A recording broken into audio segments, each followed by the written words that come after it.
नमस्कार। आज मैं मुंशी प्रेमचंद जी द्वारा रचित कहानी अलगोजिया का चौथा भाग लेकर आई हूँ। पिछले भाग में हम लोग यहाँ तक सुन चुके थे कि मूलिया, तो मुझे क्या तुम्हारे घर में मिठाई मिलती है? मेरे लिए क्या संसार में जगह नहीं है? मित्रों, आगे की कहानी प्रस्तुत करने से पहले आप लोगों से मेरा एक अनुरोध है कि अगर आप लोग मेरे चैनल को सब्सक्राइब नहीं किए हैं तो ज़रूर सब्सक्राइब कीजिए ताकि मैं पूरी कहानी आप लोगों तक पहुंचा सकूं। प्रस्तुत है आगे की कहानी। रघु, तेरी जैसी मर्जी, जहां चाहे रह।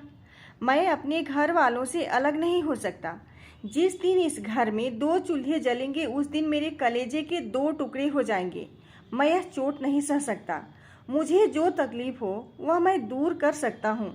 तुझे जो तकलीफ हो वह मैं दूर कर सकता हूँ। माल असबाब की मालकिन तू है। अनाज पानी तेरे हाथ ही है। अब रह क्या गया है? अगर कुछ काम धंधा करना नहीं चाहती तो मत कर। भगवान ने मुझे समाई दी होती तो मैं तुझे तिनका तक उठाने न देता।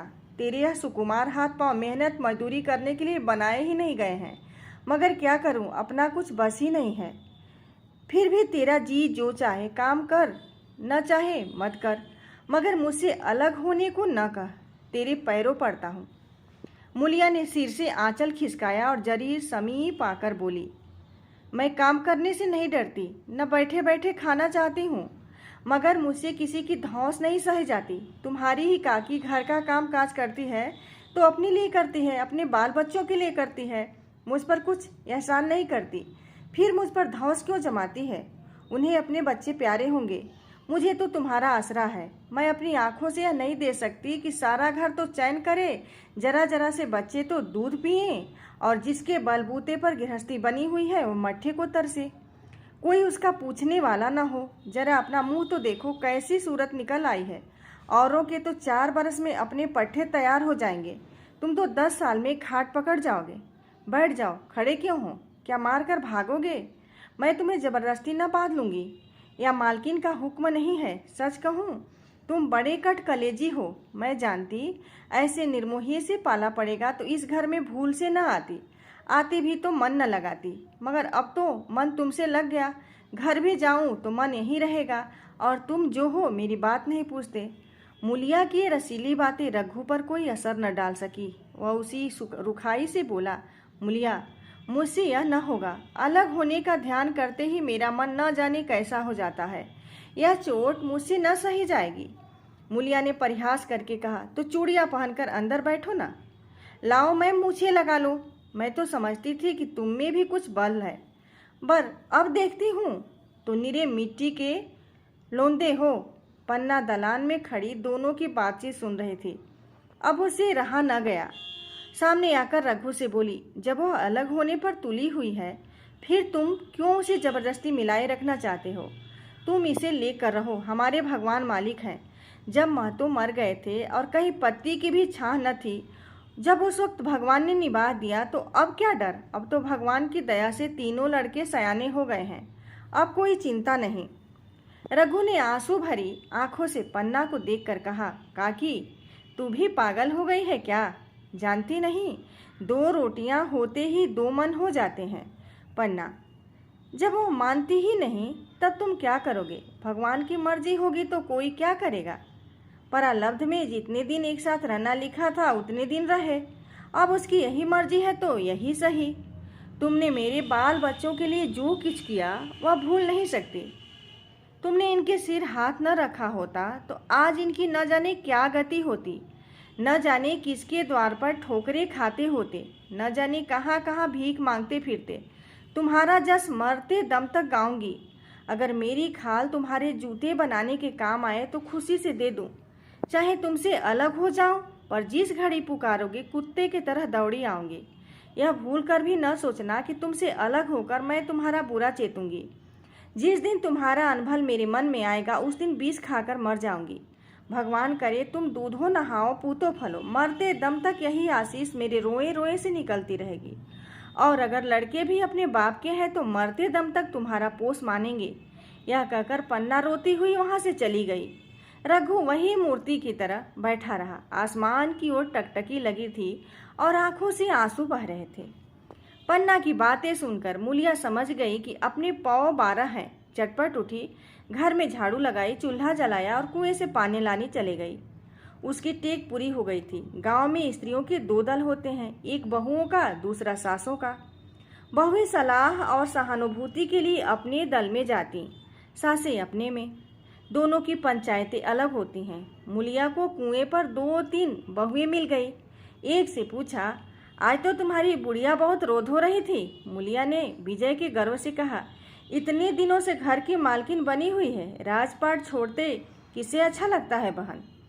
मैं उनका बुरा नहीं चाहती, लेकिन एक आदमी की कमाई में कहाँ तक बरकत होगी।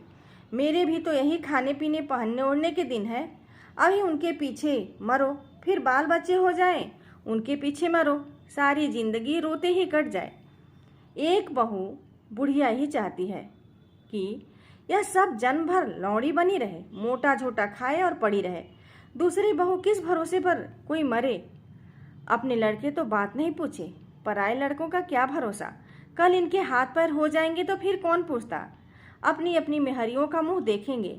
पहले ही से फटकार देना अच्छा है, फिर तो कोई कलंक न होगा। मूलिया पानी लेकर गई, खाना बनाया और रघु से बोली, जाओ नहाओ, रोटी तैयार है। रघु ने मानो सुना ही नहीं, सिर पर हाथ रखकर द्वार की तरफ ताकता रहा। मूलिया क्या कहती है कुछ सुनाई नहीं दिया। रोटी तैयार है, जाओ नहाओ। रघु सुन तो रहा हूँ, क्या बहरा हूँ। रोटी तैयार है तो जाकर खा ले, मुझे भूख नहीं है। मूलिया ने फिर नहीं कहा, जाकर चूल्हा बुझा दिया, रोटियां उठाकर छींके पर रख दी और मुंह ढाककर लेट रही। जरा देर में पन्ना आकर बोली, खाना तैयार है, नहा धोकर खा लो, बहू भी भूखी होगी। रघु ने झुझला कर कहा, काकी तू घर में रहने देगी कि मुंह में कालिख लगाकर कहीं निकल जाऊं। खाना तो खाना ही है, आज न खाऊंगा कल खाऊंगा, लेकिन अभी मुझसे न खाया जाएगा। केदार, क्या अभी मदरसे से नहीं आया। पन्ना, अभी तो नहीं आया, आता ही होगा। पन्ना समझ गई कि जब तक वह खाना खाकर लड़कों को न खिलाएगी और खुद न खाएगी, रघु न खाएगा। इतना ही नहीं, उसे रघु से लड़ाई करनी पड़ेगी, उसे जली कटी सुनानी पड़ेगी, उसे यह दिखाना पड़ेगा कि मैं उससे अलग होना चाहती हूँ, नहीं तो ऐसी चिंता में घुल घुल कर प्राण दे देगा। यह सोचकर उसने अलग चूल्हा जलाया और खाना बनाने लगी। इतने में केदार और खुन्नू मदरसे से आ गए। पन्ना ने कहा, आओ बेटा खा लो, रोटी तैयार है। केदार ने पूछा, भैया को भी बुला लूँ ना। पन्ना, तुम आकर खा लो, उसकी रोटी बहू ने अलग बनाई है। खुन्नू, जाकर भैया से पूछना आऊँ। पन्ना, जब उनका जी चाहेगा खाएंगे, तुम बैठकर खा। तुझे इन बातों से क्या मतलब, जिसका जी चाहेगा खाएगा, जिसका जी चाहेगा न खाएगा। जब वह और उसकी बीवी अलग रहने पर तुले हैं तो कौन मनाए। केदार, तो क्यों अम्मा जी, क्या हम अलग घर में रहेंगे। पन्ना, उनका जी चाहे एक घर में रहे, जी चाहे आंगन में दीवार डाल लें। खुन्नू ने दरवाजे पर आकर झांका। सामने फूस की झोपड़ी थी, वही खाट पर पड़ा रघु नारियल पी रहा था। खुन्नू, भैया तो अभी नारियल लिए बैठे हैं। पन्ना, जब जी चाहेगा खाएंगे। केदार, भैया ने भाभी को डांटा नहीं। मूलिया अपनी मालकिन कोठरी में पड़ी सुन रही थी, बाहर आकर बोली, भैया ने तो नहीं डांटा, अब तुम आकर डांटो। केदार के चेहरे का रंग उड़ गया, फिर जबान न खोली। तीनों लड़कों ने खाना खाया और बाहर निकले। लू चलने लगी। आम के बाग में गांव के लड़के लड़कियां हवा से गिरे हुए आम चुन रहे थे। केदार ने कहा, आज हम भी आम चुनने चलें, खूब आम गिर रहे हैं। खुन्नू, दादा जो बैठे हैं। लक्ष्मण, मैं न जाऊंगा, दादा घुड़केंगे। केदार, वह तो अब अलग हो गए। लक्ष्मण, तो अब हमको कोई मारेगा, तब भी दादा न बोलेंगे।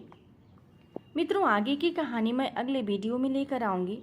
अगर आप लोगों को यह कहानी पसंद आई है तो आप लाइक कमेंट जरूर कीजिएगा। धन्यवाद।